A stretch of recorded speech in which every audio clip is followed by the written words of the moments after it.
Hello everyone. In this video, I will show you how to link your Subway Surfers account to Facebook.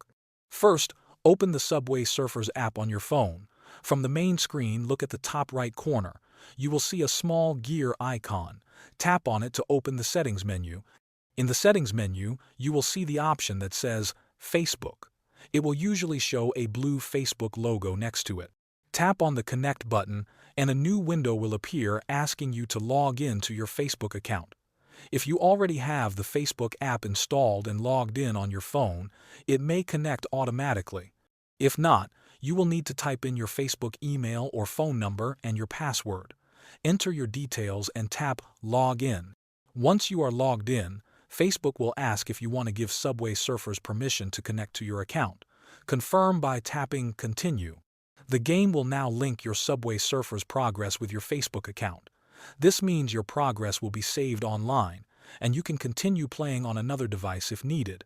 That is the full process to link your Subway Surfers account to Facebook. Thanks for watching.